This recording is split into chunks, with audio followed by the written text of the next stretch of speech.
conceptual perspective to view things. People talk about a desire to be successful, all of the elements. Hey everybody, Dr. Rick Wallace here dropping in. I was preparing to do my morning motivation and inspirational video this morning, which I will follow this with, but I was just sitting up and I was thinking, and I decided to take this time to really say thank you to my wife, Marion. And I know a lot of you are out there going like, why do you constantly, incessantly, and so intensively spend time in thanking and celebrating your wife? And for me, it's real simple. It's simple because I understand the magnitude of what I have. She's the foundation and source of my gratitude.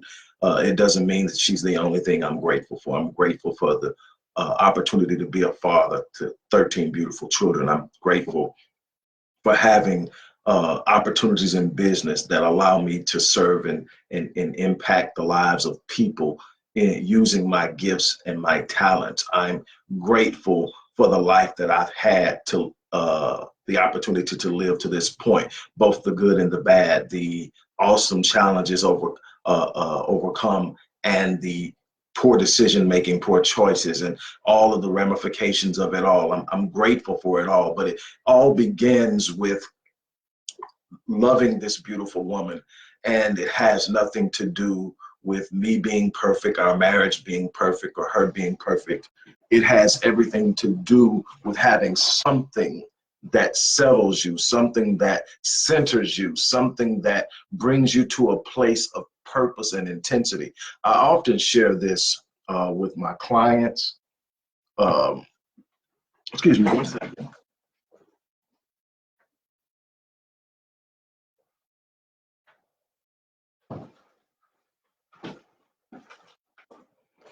Sorry about that. I often share this with my clients. You probably heard me say this on videos. I start my day with a heart and a mindset of gratitude. It's about being thankful first. It's about opening the gates of prosperity and possibility through gratitude. It's virtually impossible to receive anything of any true value when you are in a mindset of complaining, blaming, and all that. It takes gratitude to open the gates. And I start my day with gratitude, and I share this all the time. When I awake in the morning, I turn on my back and I look to my left because that's where she lays. And I watch her, and I watch for her to take her first breath or to hear her first breath. And when I hear it, I say, thank you.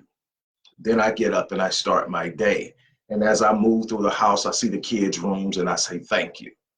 And then I get down to my office and I see all of this stuff that I use and I move, and my goals and the promises that I've made to myself and my family, and I say, thank you. But it starts with looking over at her.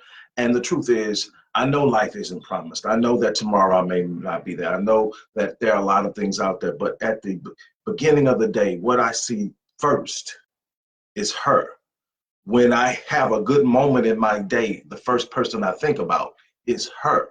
And this isn't about the romanticizing of this relationship. It's about it all.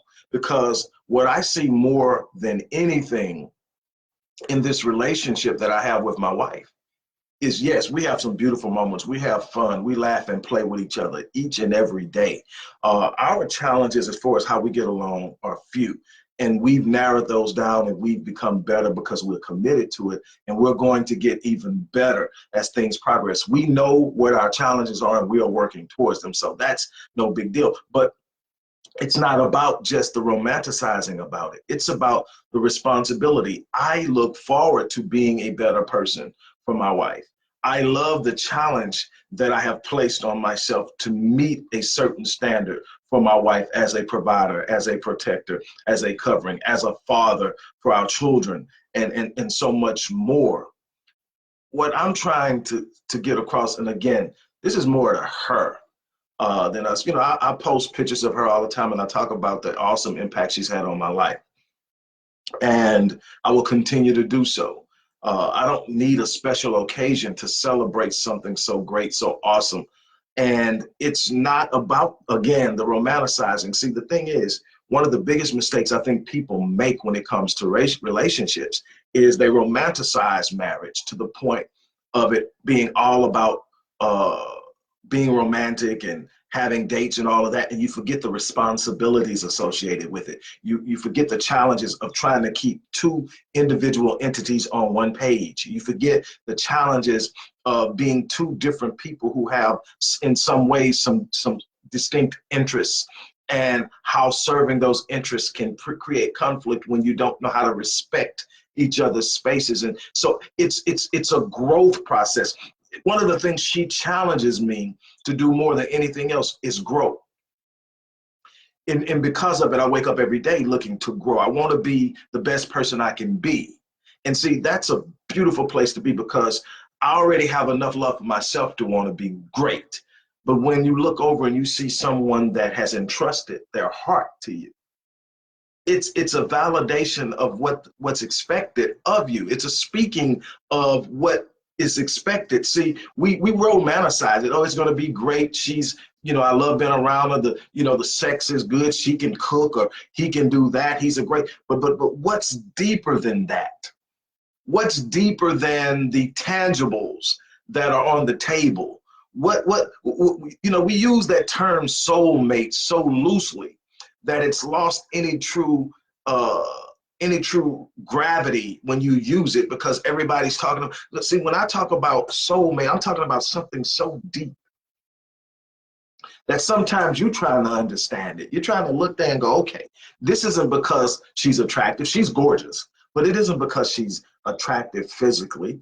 It isn't because she has this unbelievably sweet heart. It isn't because she's extremely loyal. It isn't because she's so loving towards our children. It's all of those things, but it's something more. There's an energy drawing us and propelling us. It's drawing us together and it's propelling us forward. It's what I call synergy of the soul. And that's what I love celebrating. It's the synergy of the soul. What is synergy? Synergy is the merging of energy.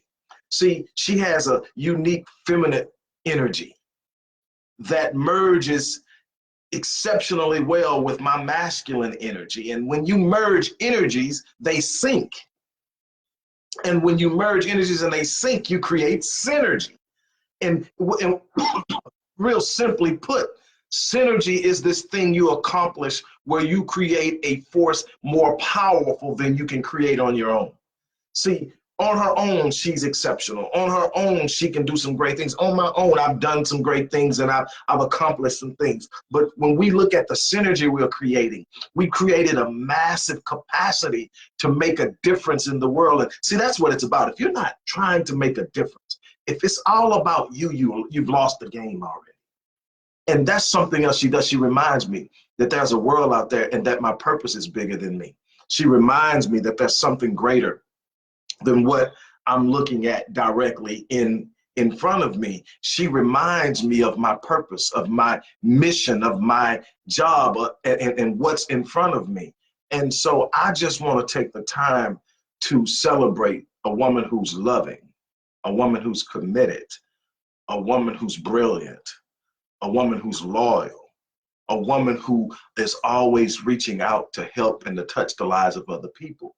And I want to say thank you for being the crowning moment of my life. I love you. I'm looking forward to the things that we're going to do in the future. There's so much more to be done. And I just wanted to take this brief period in the day with so much going on to tell you that you are loved, you are appreciated beyond measure. I know you think I'm a little overprotective, but that's my job. My job is to make sure you're safe as much as I possibly can.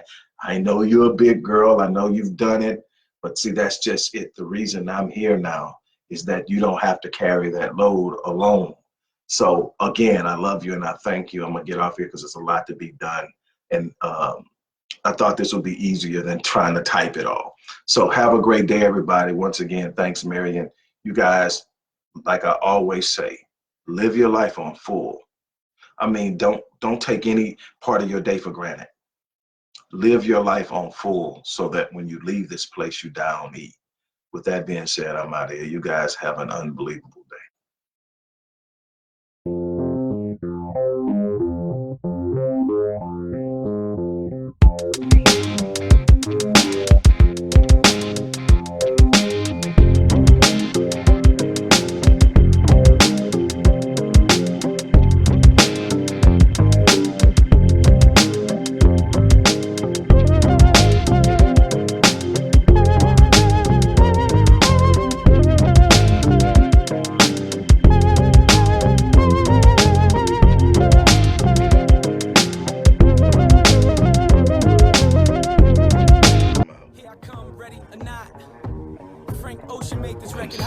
From a conceptual perspective, people talk about a desire to be successful.